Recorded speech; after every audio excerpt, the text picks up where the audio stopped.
تو اس سے ہمیں یہ آئیڈیا آیا تھا کہ ہم کیا کہتے ہیں ایسا روبوٹ بناتے ہیں جو کہ کیا کہتے ہیں جو کہ ایسے لوگوں کو جو ڈسیبل ہیں یا ایسے پیشنٹس کو جو کووڈ میں ہیں یا کوئی ایسی بیماری ہے کہ جن کے قریب نہیں جایا جا سکتا، تو ان کو کھانا کھلانے کے لیے ہم نے یہ روبوٹ بنایا تھا. تو اس وقت ہم نے یہ اسٹارٹ کیا تھا اور ہمیں تقریباً 1 سال لگا اس روبوٹ کو بناتے ہوئے. اور اس روبوٹ کو کہاں کہاں پریزنٹ کر چکے ہیں؟ ہم نے اس کو 2 مین کمپٹیشن میں پریزنٹ کیا. ایک کمپیکٹ تھا ایونٹ جو کہ ایک نیشنل لیول کا کمپٹیشن ہوتا ہے انجینئرنگ پروجیکٹس کا. اس کے علاوہ PEC کا ایکسپو ہوا ہے کچھ دن پہلے، ادھر ہم نے اس کو پریزنٹ کیا. اور کتنا ٹائم لگا اس کو بنانے میں؟ ٹیچرز نے کتنی ہیلپ کی؟ سپورٹ کس کس کی تھی؟ 1 سال تو لگا لیکن اس میں کوئی ہرڈلز بھی آئے اور بجٹ وغیرہ کتنا لگا؟ جی اس پہ ایکچولی جب ہم نے بنایا تھا شروع کیا تھا تو اس پہ جو سب سے بڑی ہرڈل تھی وہ یہ تھی کہ پاکستان میں اس وقت کیونکہ امپورٹ ایکسپورٹ کا بہت ایشو تھا تو ہمیں اس کی کافی ساری چیزیں خاص طور پہ اس کی موٹرز وغیرہ وہ پاکستان سے نہیں مل رہی تھیں. تو ہمیں اس کے لیے ان چیزوں کو ڈھونڈنے میں پاکستان میں تھوڑی سی مشکل ہوئی تھی شروع میں.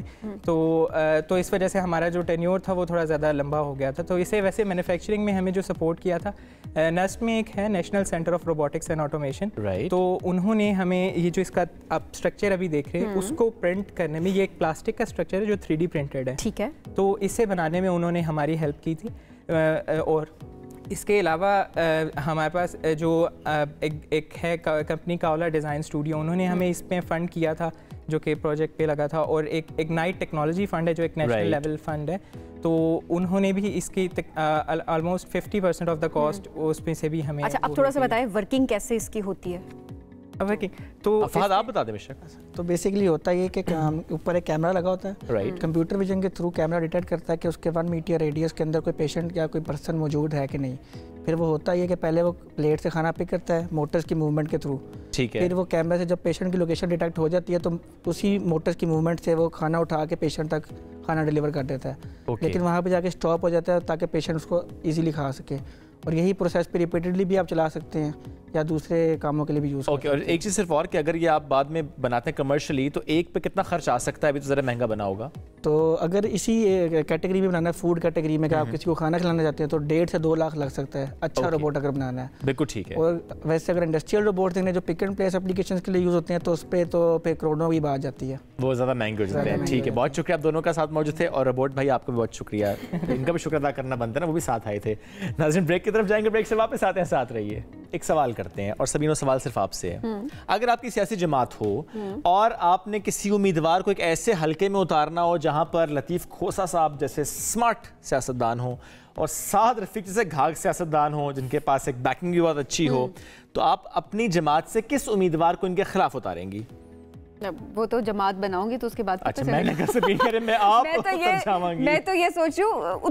دیکھیں الیکشن لڑ تو کوئی بھی سکتا ہے لیکن اوبویسلی ایک بڑا مشکل ڈیسیجن ہوگا بیکاز وہاں پر ایک منجے ہوئے سیاستدان ہوتے ہیں اور اوبویسلی ان کا گڑھ بھی سمجھا جا رہا ہوتا ہے ایک طرح سے اس پورے حلقے کو. تو اس میں میرا خیال ہے میں تو کتراؤں گی. آپ کترائیں گی؟ میں تو ہیزیٹنٹ ہوں. یہ سوال کرنے کا مقصد یہ تھا کہ ہم آج جماعت اسلامی سے متعلق بات کرنے والے ہیں کہ جماعت اسلامی نے اس حلقے میں کیا سوچ کر ایک خاتون امیدوار جنہوں نے پہلی بار سیاست میں قدم رکھا ہے ان کو اتارا ہے. زیبا وقار صاحبہ کو اتارا ہے اور انتخابات کے اکھاڑے میں پہلی مرتبہ جب وہ اتری ہیں تو ظاہر ان کا مقابلہ ان منجھے ہوئے سیاستدانوں سے ہے. ڈاکٹر صاحبہ کی بات کریں تو یوٹیوبر ہیں، اسلامی مبلغ ہیں اور گائنیکالوجسٹ ہیں. زیبا وقار صاحبہ پنجاب کے دارالحکومت لاہور، ان کا جو حلقہ ہے وہ بنتا ہے NA 122. جماعت اسلامی کے ٹکٹ پر اپنی قسمت یہ آزمائیں گی اور پاکستان بھر میں جس طرح لڑکیوں کے لیے، خواتین کے لیے مذہبی سمیت جدید تعلیم کے ادارے یہ کھول رکھے ہیں اور جہاں انہیں رہائش بھی ملتی ہے، کھانا بھی ملتا ہے. اور اب چونکہ انتخابی ماحول میں، انتخابی میدان میں اتر چکی ہیں تو پھر سوال ہو رہا ہے کہ آپ انتخابات اگر جیت جاتی ہیں تو پھر آپ کیا کریں گی؟ اس پر بات کرتے ہیں. بالکل جی. تو زیبا اس وقت ہمارے ساتھ موجود ہیں. بہت شکریہ زیبا ہمیں جوائن کرنے کے لیے. زیبا، سعد رفیق یا لطیف کھوسہ کون زیادہ ٹف ٹائم دے سکتا ہے؟ جی یہ تو ہماری الیکشن کمیشن اور ہماری جو قیادتیں ہیں ان کے فیصلے ہیں کہ حکومت کا رجحان اور انکلینیشن کس طرف ہے. یہ بہت بڑے نام بھی ضرور ہیں اور یہ بہت بڑی پارٹیوں کے نامزد جو امیدواران بھی ضرور ہیں، لیکن میں آپ کو یہ ضرور بتاتی چلوں کہ جماعت اسلامی جب میدان میں آتی ہے تو وہ اپنی کارکردگی کی بنیاد پر آتی ہے. اور اگر آپ دیکھیں تو جب بھی پاکستان پر یا امت پر کوئی بھی مسئلہ، کوئی بھی مصیبت اور کرائسس آتی ہے تو یہ سب بڑے بڑے نام بھی اور یہ سب بڑی بڑی پارٹیز بھی جو ہیں وہ میدان عمل سے غائب ہو جاتی ہیں اور کوئی بھی نظر نہیں آتا. تو اس وقت اگر سرگرم عمل نظر آتی ہے تو جماعت اسلامی یہ بات بہت اہم ہے زیبا صاحبہ، یوتھ کی شکل میں یا حقیقی طور پر یہ بات بہت اہم ہے. وہ چاہے کراچی ہو یا دیگر شہر ہوں، ہم نے واقعی دیکھا ہے جماعت اسلامی کو، وہ چاہے پھر قدرتی آفات کے ماحول میں ہو یا ایون کووڈ یا دیٹ میٹر کہیں اور پر بھی ہم نے دیکھا ہے جماعت اسلامی نے کام تو کیا، اس پہ دو رائے نہیں ہے. لیکن کیا وجہ ہے کہ جماعت اسلامی کا اتنا کام کرنا بھی ووٹس میں ٹرانسلیٹ نہیں ہوتا؟ جب بھی انتخابات ہوتے ہیں ووٹس میں ٹرانسلیٹ نہیں ہوتا. اصل بات ہے جی کہ یہ تو یہود اور غنود اور نصارہ اینٹائی مسلم طاقتیں جو ہیں یہ ان کی باقاعدہ ایک سوچی سمجھی سازش ہے. وہ تو 100 سال آگے کی پلاننگ کرتے ہیں. تو آج اگر ہم دیکھیں تو امت مسلمہ کے بڑے بڑے جو اسلامی ممالک ہیں وہ ان کی مٹھی اور ان کی دسترس میں. غزہ میں جو ہو رہا ہے وہ ہم سب دیکھ رہے ہیں، اور غزہ میں جو یہودیوں کا اور عیسائیوں کا plan creation of Israel and greater Israel and acquisition of مسجد اقصیٰ، یہ 3 مراحل تو کمپلیٹ ہو چکے ہیں. اب فائنل مرحلہ ڈیمولیشن آف اقصیٰ اگر نہیں ہو رہا تو اس میں سب سے بڑی ڈیٹرنٹ جو چیز ہے وہ پاکستان کی نیوکلیئر ٹیکنالوجی، یہ چیز ہے جو ان کو روکے ہوئے. تو لہٰذا اس حوالے سے جو اینٹائی مسلم اور اینٹائی اسلام پاورز جو آج متحد ہیں ان کے لیے یہ قابل قبول ہے ہی نہیں کہ یہاں پر اسلامک طاقتیں کسی بھی شکل میں سر اٹھائیں.